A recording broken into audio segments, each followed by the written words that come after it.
വിശുദ്ധ ലൂക്കോസ് വിശേഷം 13-ാം അധ്യായം 11-ാം വാക്യം. 18 വർഷമായി ഒരാത്മാവ് ബാധിച്ച് രോഗിണിയായി നിവർന്നു നിൽക്കാൻ സാധിക്കാത്ത വിധം കൂനിപ്പോയ ഒരുവൾ അവിടെ ഉണ്ടായിരുന്നു. യേശു അവളെ കണ്ടപ്പോൾ അടുത്തു വിളിച്ച്, സ്ത്രീയെ, നിന്റെ രോഗത്തിൽ നിന്നും നീ മോചിക്കപ്പെട്ടിരിക്കുന്നു എന്ന് അരുളി ചെയ്തു. സ്നേഹമുള്ളവരെ, നിവർന്നു നിൽക്കാൻ കഴിയാത്ത ഒരു ജീവിതം, അതും 18 വർഷക്കാലമായി ഉയർന്ന കാഴ്ചകൾ കാണാൻ കഴിയാത്ത ഒരു ഗതികെട്ട ജീവിതം.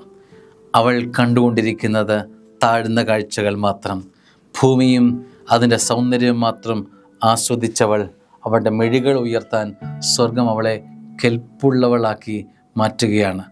ജീവിതത്തിന് ചുറ്റും എന്നും കൂനിപ്പോയവർ, സ്നേഹമുള്ളവരെ, സ്വർഗം വല്ലാതെ മാനിക്കുന്നുണ്ട്. സൗഖ്യപ്പെടണമെന്നുള്ള ആഗ്രഹമോ ഒന്നും അവൾ മുൻപോട്ട് വെക്കുന്നില്ല. യേശു അവളെ കണ്ട മാത്രയിൽ ഒന്നും ചോദിക്കാതെ വളരെ വേഗം സൗഖ്യം അവൾക്ക് കൊടുക്കുകയാണ്. കാരണം അതൊരു ഗതികെട്ട ജീവിതമാണ് എന്ന് കർത്താവ് തിരിച്ചറിയുക. ഉയർത്തെഴുന്നേൽപ്പിക്കാൻ അവളെ നിവർത്തി നിർത്തേണ്ട അടിയന്തരമായ ഒരവസ്ഥ ഇവളുടെ ജീവിതത്തിലുണ്ട് എന്ന് സ്വർഗം കാണുകയാണ്.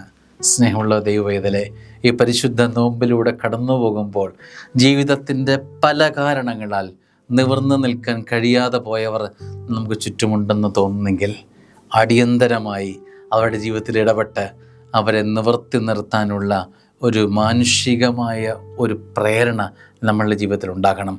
കൈ നീട്ടി യേശുദാസൻ കൈ നീട്ടി അവളെ അനുഗ്രഹിക്കുകയാണ്, അവളെ ചേർത്ത് നിർത്തുകയാണ്. ഉടനടി ഒരു ഇടപെടൽ നമ്മുടെ ഭാഗത്തു നിന്നും ഉണ്ടാവണ്ടേ.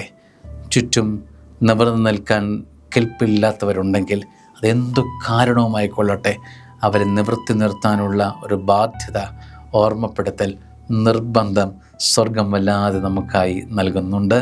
ആമേൻ.